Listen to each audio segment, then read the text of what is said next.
We're now ready for the preaching of God's Word. Amen. Amen.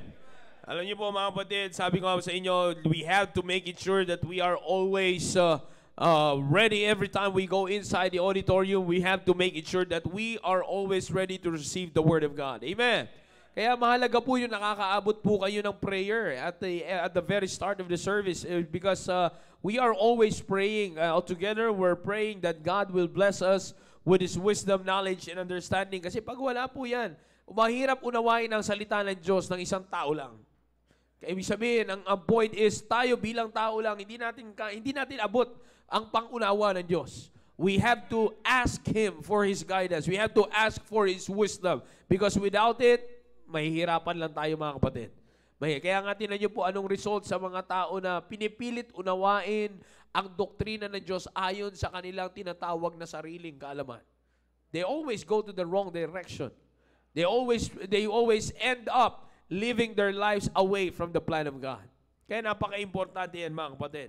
And this morning mga kapatid, we are already in the Christmas season and we believe that this is this season. Lagi niyo po ito naririnig sa akin every time I stand behind this pulpit. Lagi ko po sinasabi po yan sa bawat sa po sa atin. Nire-remind po sa atin that this season is always the season of the Lord.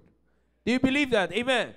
And one of the things that we have to pay attention in this season are not only the events, not only the holidays, but most of all, we have to pay attention to the reminders that will once again bring us back to the right direction of Christianity. Alam niyo po, minsan hindi natin nakikita yan. Lalo na po ngayong Christmas season, hindi sumagi sa isip natin that this Christmas season can bring us back to the right direction of Christianity. Because nakafocus tayong tao palagi, anong event meron? Anong gagawin ko sa event? Paano ko maghahanda sa event? Anong klaseng pag-celebrate ng Christmas season ang gagawin? Diyan tayo lahat nakafocus mga kapatid. But brethren, let me remind you that this Christmas season is not just all about those events. This Christmas season is not all about the holidays. You see? But this Christmas season is a very important to every believers, to every Christian, because it will help us to go back once again to the right direction. Napaka-importante yan mga kapatid. Alam niyo po, the Christmas season is also a commemoration. Huwag mo nating alisin sa isipan natin that the Christmas season is also a commemoration and it is a call to remembrance na yung ipinanganak na Kristo ay ipinanganak to restore our relationship with God.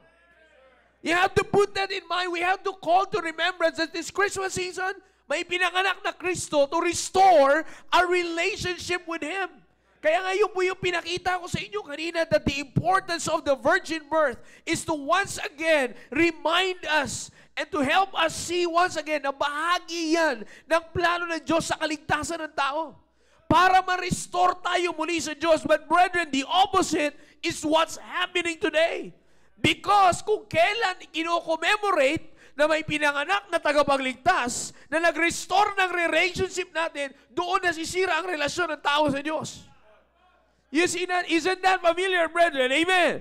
The importance of this Christmas season, the importance of this season, ay sana mailapit tayo lalo sa Diyos. Bakit? Nagko-commemorate tayo eh.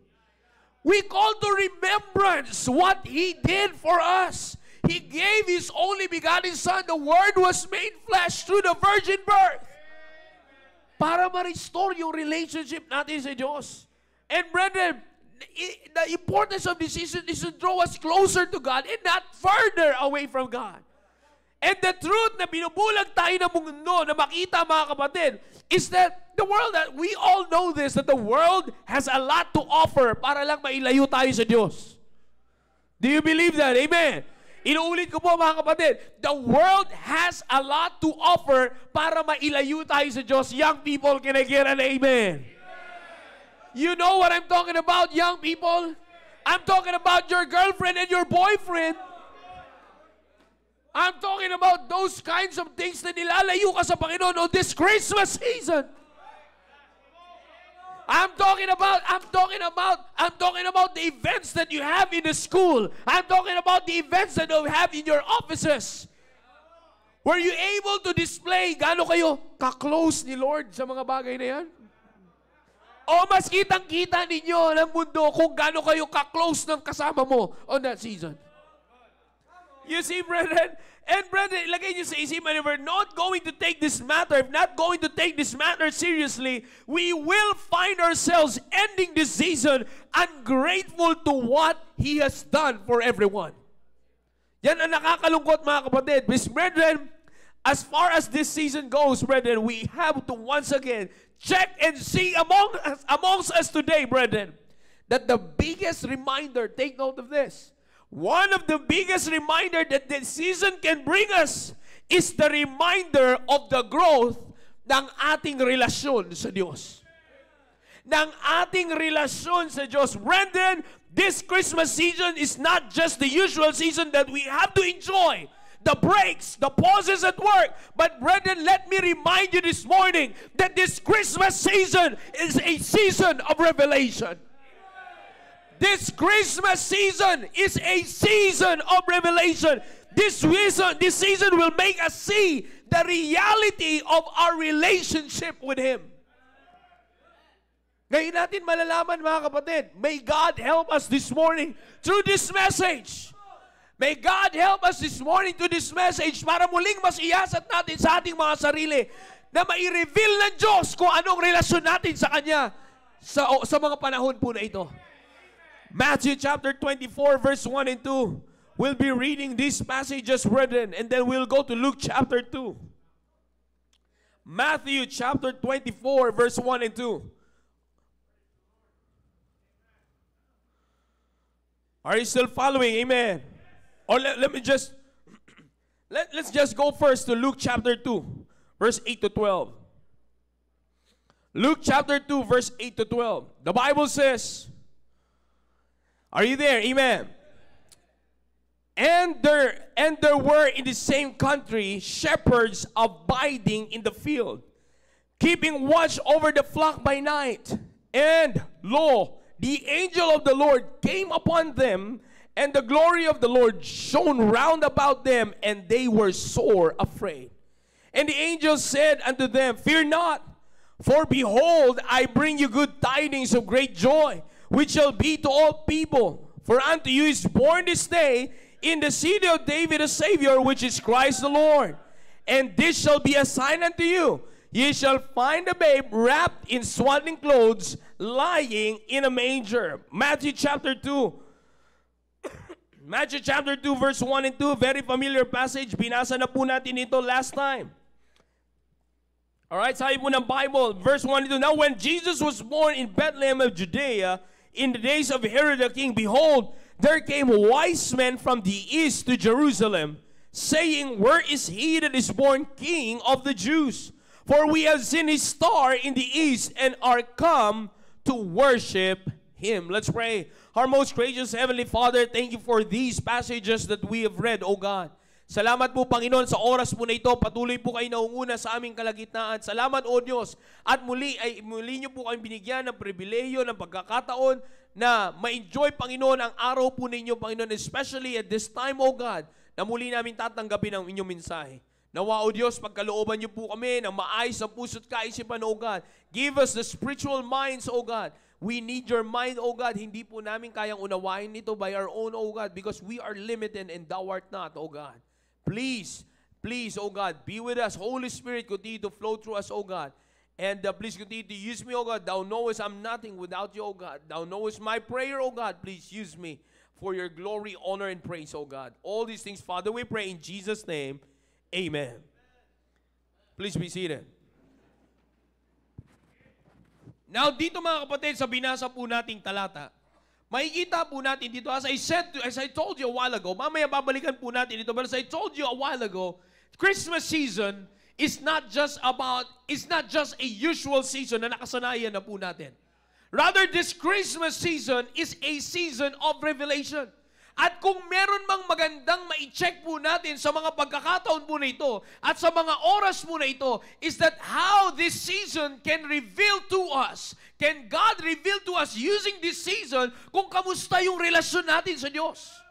You see, kung kamusta, we have to pay attention on this matter, brethren, because we are being deceived at this kind of times because we tend to focus on taking care of our relationship with others than our relationship with the Savior. Nakakaunawaan po ba tayo? Ito yung season, ito yung panahon na kung saan, mga kapatid, mas pinipili nating asikasuhin kung ano yung magiging relasyon natin sa tao kaysa kung ano yung relasyon natin sa Diyos. You see, at any expense, as long as we can make a way for it, we will strive to please other people just to keep our relationship with them. Napansin niyo po ba, mga kapatid, anong ginagawa po natin? You see, anong ginagawa po natin? Kadalasan na ginagawa po natin, mga kapatid, na pangyayari po ngayon. I hope we're back. Nawala yung internet. Yan na, mabilisan. Alright, let's continue, brethren. You see, ayaw na jablo ito, mga kapatid. Let's continue. Are you still following? Amen. As I said, brethren, one of the things we have to check is our relationship with God. Because most of the time, mas inaasikaso natin na ma-please yung relationship natin sa tao on this Christmas season. At any expense, it doesn't matter if it might affect our financial status, just not our lavishing status. You see, it doesn't matter kahit na maapektuhan yung financial mo. Basta as long as hindi ka masabihin, ang damot naman ito, ang kuripot naman ito, wala ba tayong pang Christmas gift dyan? Wala ba tayong palibre dyan? Wala ba lang tayong treat dyan? Para lang hindi ka masabihan ng gano'n, ay paluhal, pakawala. Para masabi na, oh, this Christmas season, isa ang naaalala ng tao, pangalan mo. Bakit? Alala ko yan si ganito, talagang pinakain kami sa mga pakpak ng manok. Ang bira. Only chicken wings, pamatindi. Hanggang sa maganda, suka-suka ka na. You see? Akalain mo, mga kapatid, kaya ko sinasabi yan sa inyo sa bawat isa po sa atin, mga kapatid, because that is really what's happening today. This is one of the biggest reasons why the Lord Jesus Christ, the celebrant, the star, ay nawawala sa limelight. Nawawala siya sa focus po natin. It's been happening now for how many years, and it keeps on getting worse and worse because that even Christians, God's people, ay nabibiktima, mga kapatid, ng ganitong klaseng panahon na imbis na asikasuhin natin yung relasyon natin sa Diyos, ang naiasikaso natin ay yung relasyon natin sa kapwa natin tao. Di bali nang hindi, wag lang magalit yung best friend ko, marigaluhan ko lang si ganito, maligaluhan ko sa ganyan, di baling wala kang maibigay sa Diyos. Mukhang may nasagi tayo kagad, ah. You see, now, as I said, brethren, today we have to understand it clearly. This season always has a purpose. May purpose ang season po na ito, mga kapatid. May purpose ang season na ito. And even at this kind of season, it can help us to grow spiritually. And this season will always reveal our true relationship with the Lord and Savior. Sabi ko nga po sa inyo, mga kapatid, we are calling to remembrance kung sino yung ipinanganak. Sino ba yung ipinanganak? Yung nag-ayos ng relasyon natin sa Diyos. Yung nag-ayos ng relasyon natin sa Ama. Yung naging kadahilanan kung bakit tayo naging anak ng Diyos. Yung nagkaring kadahilanan kung bakit ka nagkamansyon sa langit. Yung naging kadahilanan kung bakit hindi na tayo magbabayad ng ating kasalanan sa lugar ng impyerno. Naayos yung relasyon natin sa Diyos. And we commemorate this season because of that Savior that was born. But brethren, let me ask you this morning, kamusta ang relasyon natin sa Diyos? Ngayong bang Christmas season na ito, nakikita ba natin ang realidad ng relasyon natin sa Diyos? How's our relationship with God? As I said, Christmas season is a season of revelation. You want to know who you are? This season will reveal it. You want to know what kind of giver you are? This season will reveal it. You want to know your relationship with God? This season will reveal it. Mga kapatid, huwag natin gawing usual season ito. Huwag tayong basta lang pakampante na yung season na ito. Ay, you know, itong season na ito ay basta-basta, ano naman, bigay na naman ng regalo. Talagang inaantay ko talaga si Sir Jed, eh. Nag-aabang ka na ng mga prospect mo, kakamayan mo kung sino yung mga magbibigay ng regalo sa'yo. Mahirap na ito, baka may magkarwas dyan sa labas ng may service, ha? You see, nag-aantay ka na, hindi lamang dito, kahit sa mga kapamilya, huntingin na si Ninong, huntingin si Ninang, bless dito, bless doon, hanapin si attorney, takbuhan, bless. Ninong Rapi. You see, bakit? Ano mong hinahanap natin? No, sabi ko nga po sa inyo, it will reveal who we are. We have to learn that when the Lord reveals Himself to mankind, it has to be fully understood in the light of God's Word. Because the Bible itself, brethren, listen to this, the Bible itself is His revelation to man. Kaya nga mga kapatid, God knows our own capabilities and limitations pagdating sa pag-unawa. Especially pagdating sa mga bagay na makalangit. Alam ng Diyos kung anong kakayanan natin. You see, alam ng Diyos, God knows our condition. God knows our situation. This is why He exactly knows how He will reveal Himself to us and how He will reveal His plan to us. Alam ng Diyos kung sino tayo eh. Alam ng Diyos kung hanggang saan yung pangunawa natin. Alam ng Diyos kung papaano niya, anong kondisyon natin. Kaya nga, anong ginagawa ng Diyos? Meron siyang Biblia na ibinigay po sa atin. He has a Bible na inabot po sa atin para through this Bible, mga kapatid, with the 66 books in it. King James Version 1611 of the Bible that we are using only. You see, with this Bible, brethren, kahit sinasabi nating mahirap, mayaman, may pinag-aralan o sa wala, hindi nyo ba napapansin, mga kapatid? This Bible can help us understand our relationship with God. You don't need a bachelor's degree for it. You don't need to be a summa cum laude o anumang suman na may cum laude ka. All you need is this. Because God reveals Himself to mankind with this. That's why when if we're going to check our relationship with God, it should be with this.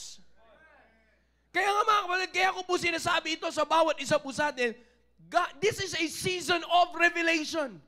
God will reveal to us, if God will reveal to us our situation and our relationship with God, He will use this. Now let's talk about the revelation on the Christmas season. Paano niya ni-reveal? Paano siya nag-reveal ng kanyang sarili on the Christmas season? Na tinatawag po natin, let's check on the wise men. Let's check on His revelation to the wise men. Are you still following? Amen.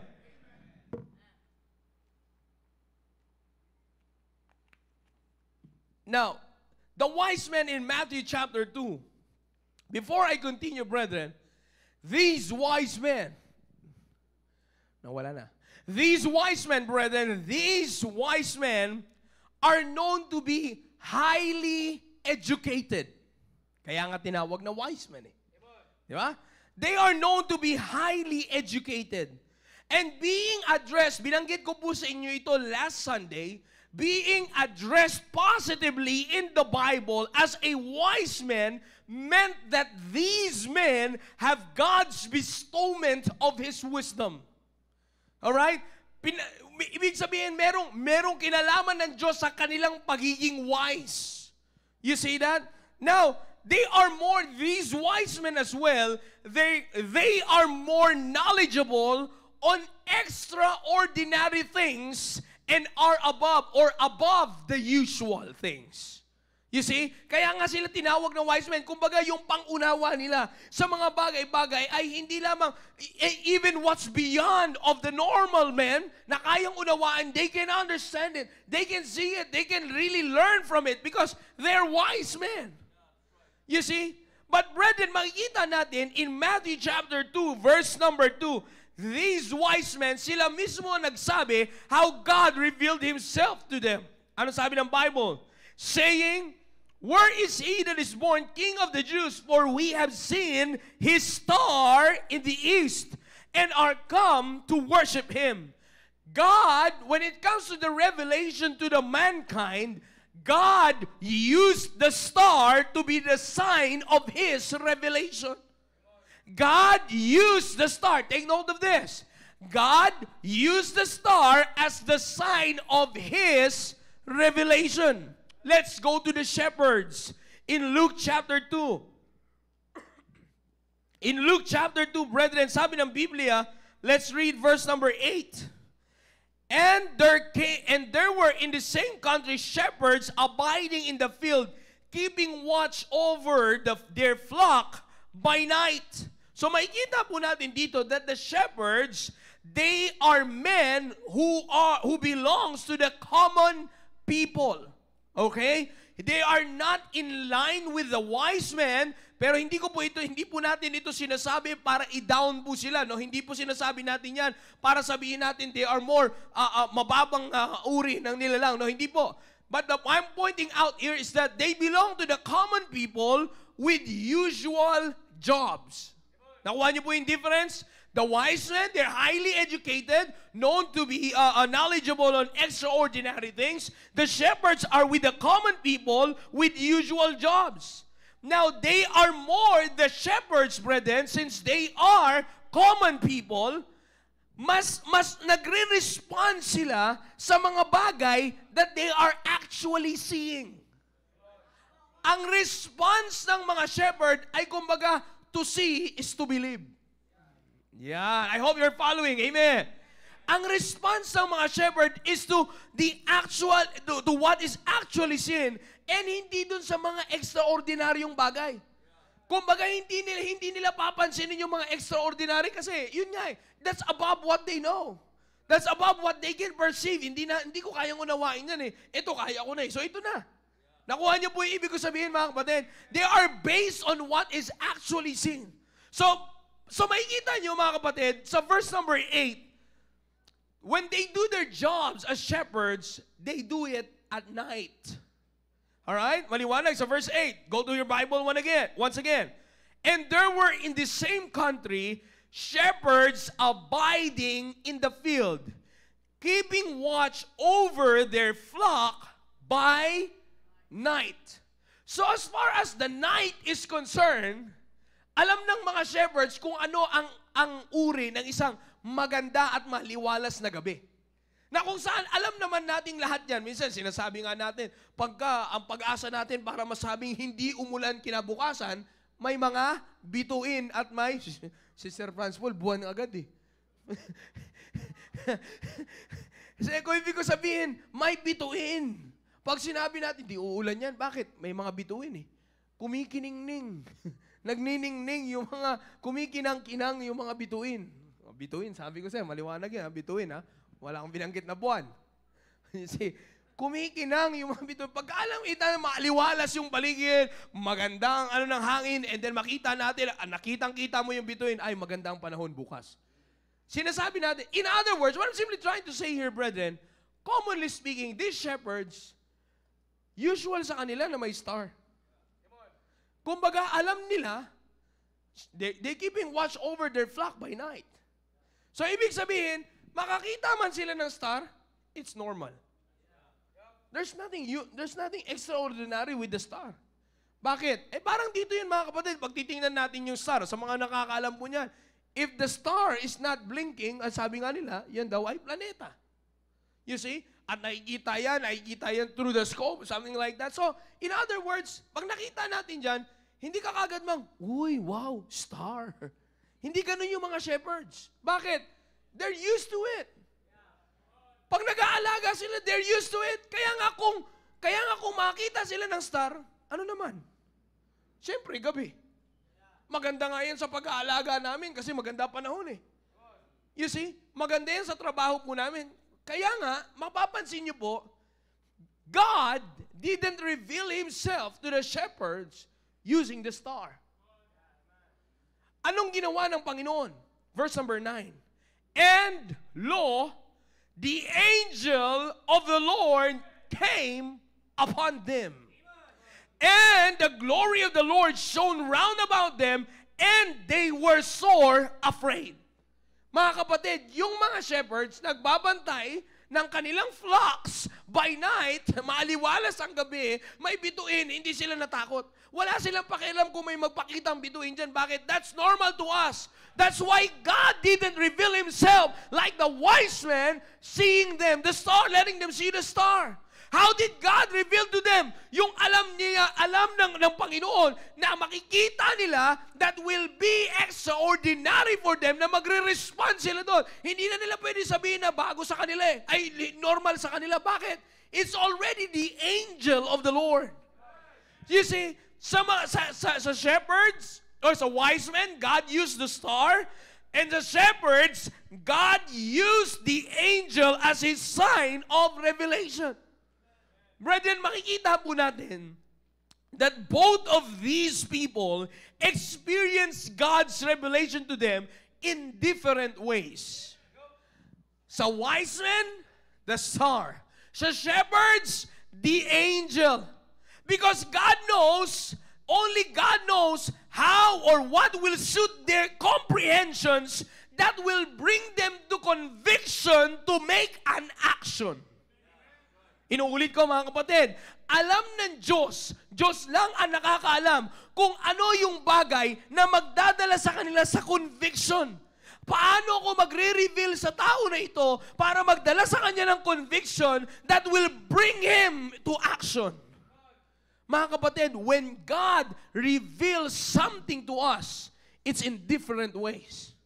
Kaya nga lagi nating naririnig dito mga kapatid na sinasabi ng ating mahal na pastor, you have to pay attention. Hindi yung kung we are receiving the same message this morning. There's only one preaching this morning, but it could be a different revelation for Brother Dominic, for Brother Daniel, for Brother Graham. Pwede magkakaiba ng revelation. Magkakaiba ng iba parating ang Diyos in just one preaching.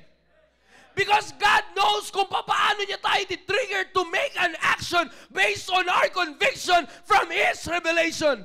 Brethren, ngayong umaga, kung i-reveal man ng Diyos ang status ng relasyon mo sa Kanya, you've got to make it sure that you are sensitive by it. Ikaw ay sensitibo sa bagay na ito because iba ang pagre-reveal ng Diyos ng relationship mo sa Kanya, iba ang pagre-reveal ng Diyos sa relationship sa katabi mo, sa magulang mo, sa tatay at nanay mo at sa iyo na young people. Magkakaiba yan. You have to be sensitive pag ni-reveal na sa iyo ng Panginoon. Hey, anak, ito ang relasyon mo sa akin sa season na ito. Malayo ka, hindi ka malapit. Maaari mo nasa extension ay malapit at ikaw na nandito sa malapit ay malayo. This is a season of revelation. Season of revelation ng ating relasyon sa Diyos. You see, this is exactly ang nawawala po sa panahon po natin ngayon. We've got to bring it back that the conviction of our comprehension to the message of this season. Ano na po ang mensahe sa atin ng season na ito na nagdala sa atin sa conviction para tayo gumawa ng action? Check your relationship with God.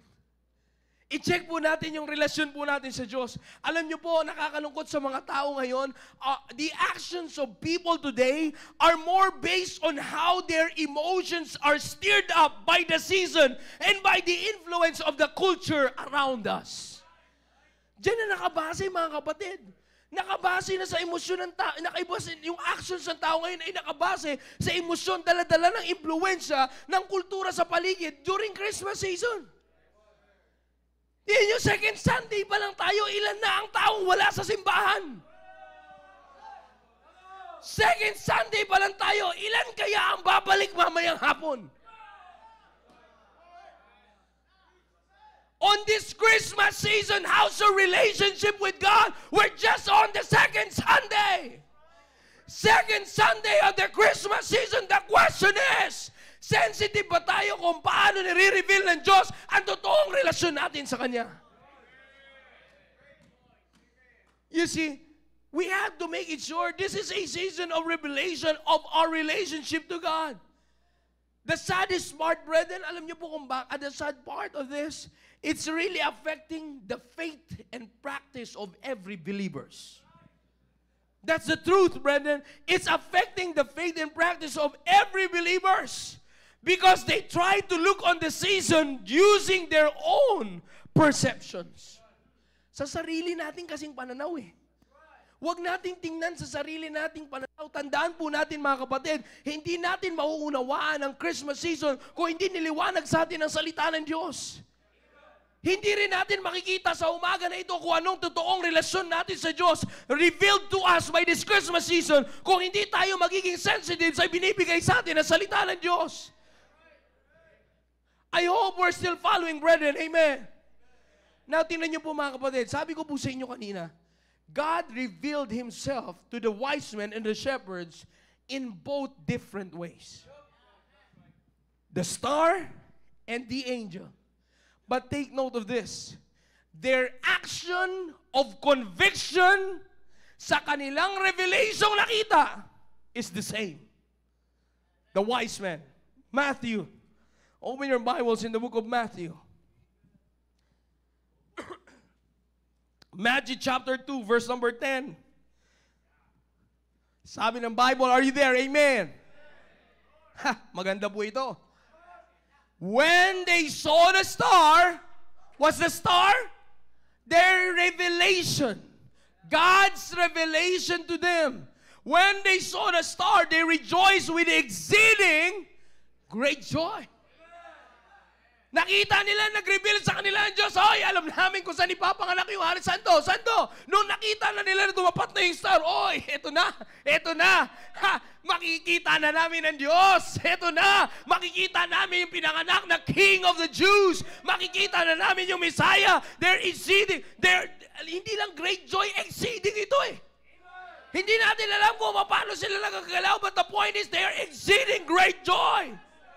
And verse 11, when they were come into the house, they saw the young child with Mary, his mother. Now let's take a look at the action of their conviction. What's the next part? They fell down and what? Worshipped Him. They had their exceeding great joy and they fell down and worshipped Jesus. When God revealed Himself to the wise men using the star, and it comes to the point na na-meet na nila ang tagapagligtas, brethren, what they did is that they fell down and worship. And not only that, brethren, not only that they fell down and worship, ito yung medyo inaayawan ng iba, patayin natin, tuloy natin ang basa.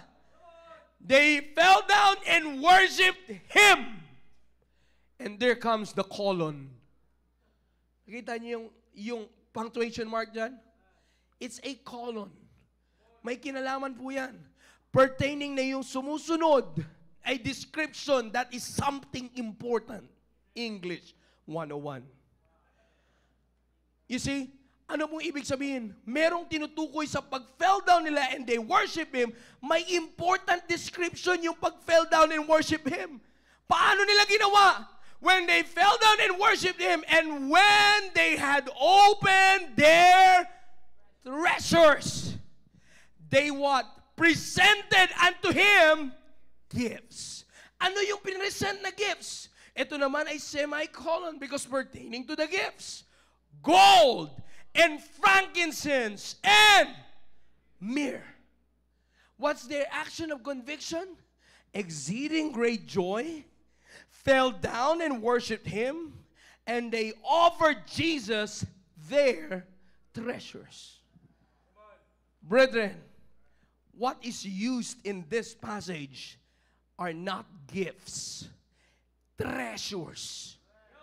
Naintindihan niyo po ba yung pinag-uusapan natin?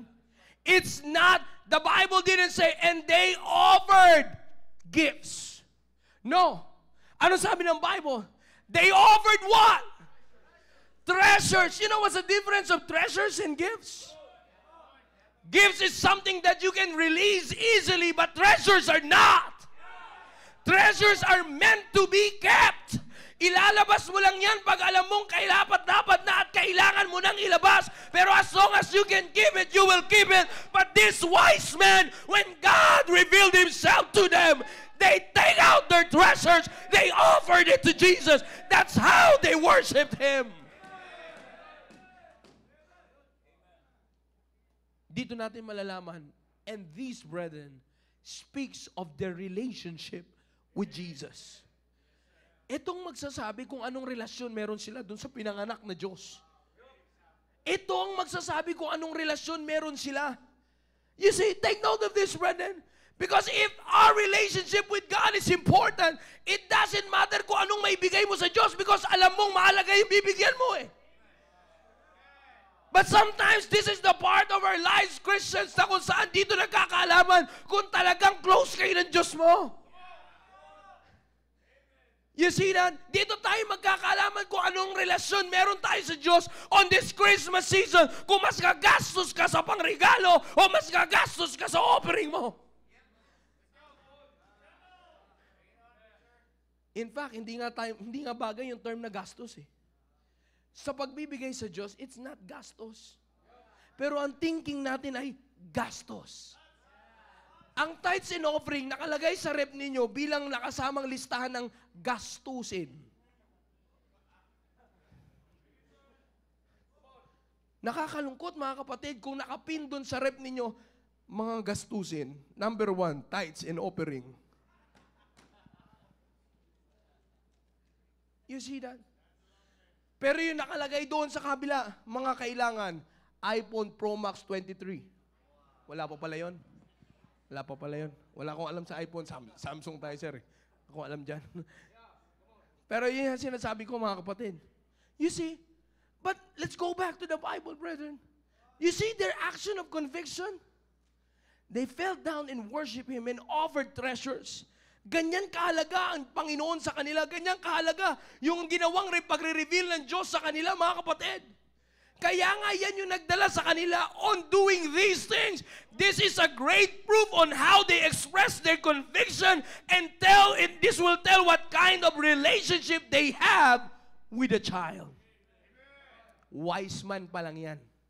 Punta tayo sa shepherds. Baka sabihin na, syempre wise man yun. Wala naman akong treasure katulad sa wise man eh. Alam mo naman ako mga level lang ng shepherds. Sure ka? Sure tayo? Nasa level tayo ng shepherds? Sige, puntahan natin yung mga shepherds. Shepherds, punta kami sa inyo. Punta tayo sa Luke. Luke chapter 2, verse 15 to 17. Amen. Luke chapter 2, verse 15. And it came to pass. Are you there? Amen.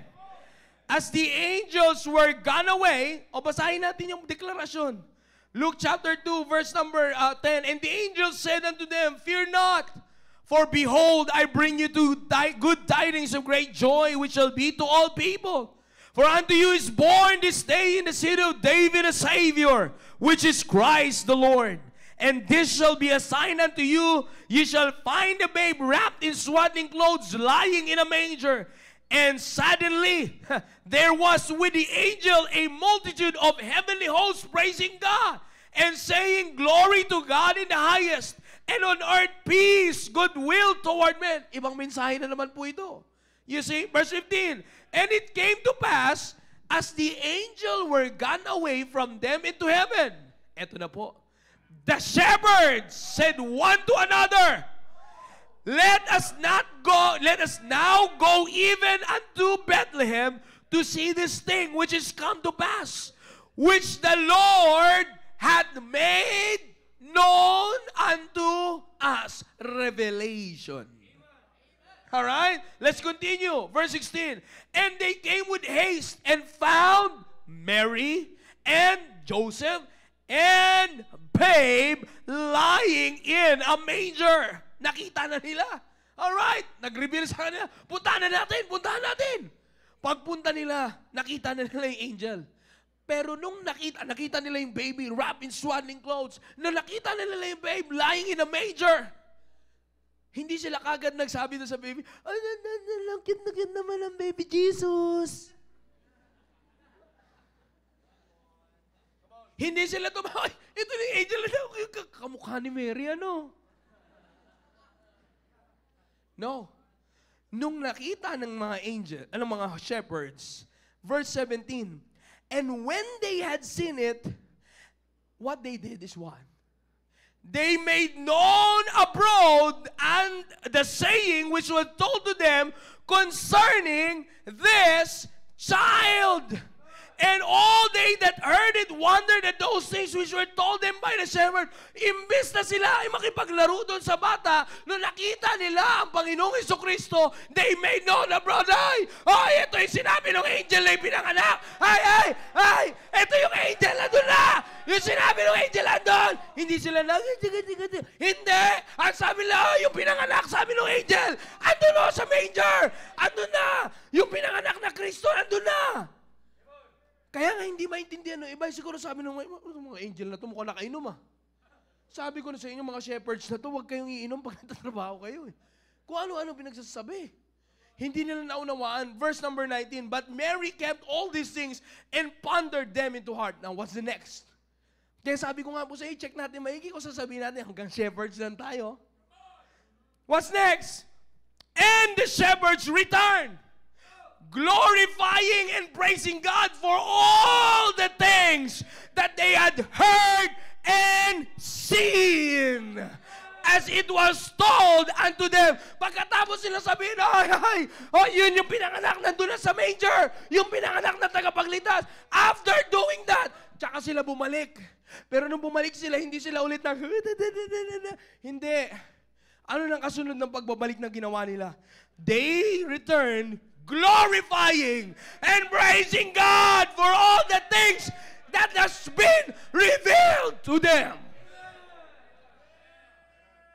This is a season of revelation. Ano mang i-reveal sa inyo ng Panginoon, lalong-lalo sa relasyon natin sa Diyos ngayon, were you able to declare it? Ano na sa pagkakataon ng buhay natin, mga kapatid, na may ni-reveal sa atin ng Diyos para i-check natin yung relasyon natin sa Diyos, and then sinabi natin, oy brother, ang tindi nung sinabi sa akin ng Panginoon, ang ganda nung binigay sa akin ng Panginoon, talaga namang buti na lang siya ang totoong Diyos. And then bumalik ka dito sa simbahan, bumalik ka ng Sunday afternoon, nanalangin ka, nagpasalamat ka, lumuhod ka, Lord, thank you! Thank you, purihin ang pangalan mo that you revealed my situation, my relationship with you this season.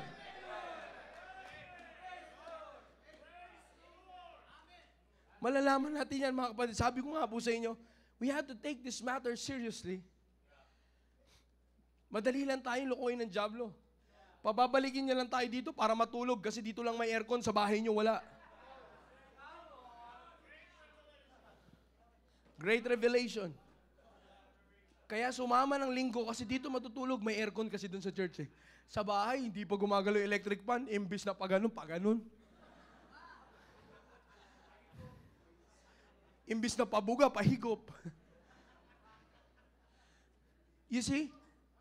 Mga kapatid, we have to take this matter seriously.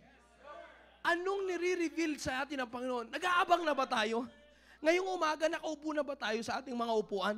Nag-aabang? Ano kayang re-reveal sa akin ng Panginoon? Ano kayang pagkakataon sa sitwasyon namin, sa relasyon ko sa Panginoon ngayong umaga? Every time we go inside the auditorium, young people, are you awaiting for God's revelation? Or umuupo kayo dito kasi alam nyo kung saan nyo siya sisipatin?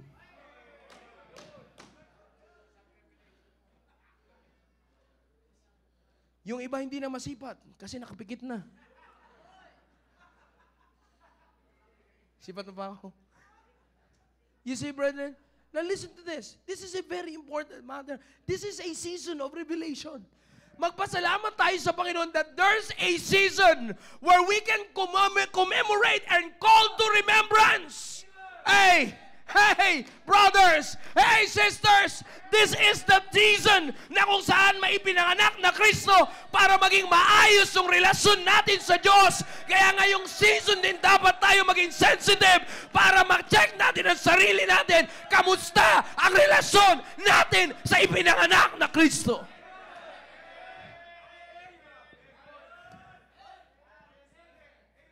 This is a season of revelation. Christmas season will be in vain if our relationship with God is not growing. Kalimutan mo na ang pagiging masaya ng Christmas season kung malayo ka rin naman lang sa Diyos. Masakit tanggapin. Ang hirap nag-Christmas party ka, pero alam mo malayo ka sa Diyos. Mahirap ngumiti, sasabihin mo sa Panginoon, "Oy, thank you Lord for the gift." Thank you Lord. Close ba kayo? You see that? Now I'm just using this for the sake of illustration, but we know all our own conditions. Tatay, bago nyo i-check ang pamilya, sarili muna. Nanay, bago mo i-check ang asawa mo, sarili muna. Mga anak, bago kayo tumingin sa ibang anak, yung sarili nyo muna. It's all a matter of individual convictions from individual revelations of God na dapat tayo maging sensitive, because let's take this season as one of the highlights sa buhay natin na kung saan i-reveal ng Diyos kung ano ang relasyon natin sa Diyos. The greatest blessing of the Christmas season, nasa dulo ng taon. Para pagpasok ng bagong taon, alam ng Diyos na maayos ang relasyon mo sa Kanya. God is giving us the chance na bago pumasok ang Happy New Year! Happy New Year! Bago pumasok ang Happy New Year ni Manny Pacquiao, bago pumasok yung Happy New Year, alam natin na maayos yung relasyon natin sa Diyos. Kaya nga ang ganda yung Christmas season, nasa dulo eh. Ang ganda ng plano ng Diyos sa dulo, kasi gusto niya ng magandang panimula. You see that? Alam niyo mga kapatid, dakila ang Diyos sa buhay po natin. Sabi ko nga po sa inyo, I'm done. Marami pa sana ba I'm done? This is serious, brother. We have to check ourselves. Sabi ko nga sa bawat anak, sa bawat nanay, tatay, you see, it's all a matter of our own revelations. Ngayon mga kapatid, maging sensitive tayo. Pay attention here, brethren. Maging sensitive po tayo sa bagay po na ito. Hindi natin pwedeng, wag nating pahintulutan na singitan tayo ng diablo para hindi natin makita ang totoo nating kalagayan. I hope the message is clear this morning, brother. Let's all stand up, please. Let's pray. Dakilang Diyos sa mga pangyarihan sa lahat. Maraming salamat po, O Diyos, sa oras ay pinagkaloob niyo po sa amin. Salamat po, Panginoon, at sa pagkakataon po na ito, patuloy po kayo nangunguna sa aming kalagitnaan. Thou knowest what's in our heart, O God. Please, O God, help us. Reveal it to us, O God, kung anong relasyon namin sa inyo sa season po na ito. May this season remind us, O God, to check ourselves kung anong klaseng relasyon na meron na po kami sa inyo. Lumalago ba ang aming relasyon? O napapalayo po kami sa inyo? Please, O God, please, help us see the reality of our conditions ng aming relasyon sa inyo sa umaga po na ito. While the Holy Spirit speaking to your hearts through that message, let's make business with God.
Dakilang Diyos sa makapangyarihan sa lahat, maraming salamat po, Panginoon, sa pinagkaloob niyo po sa aming mensahe.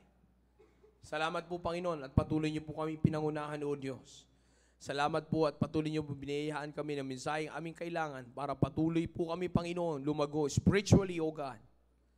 And please, O God, continue to help us, O God. Please help us continually na patuloy po kami na maging maayos sa inyo pong harapan. Ang aming relasyon sa inyo ay patuloy na maging maayos on this Christmas season. Please, reveal it to us kung paano po kami may lalagay sa kaayusan ng aming relasyon sa inyo. Once again, O God, maraming salamat, Panginoon, sa pinagkaloob niyo pong mensahe sa amin. Dakila po kayo, O Diyos, sa buhay po namin. Ito po ang aming samo at dalangin sa matamis na pangalan ni Jesus. Amen.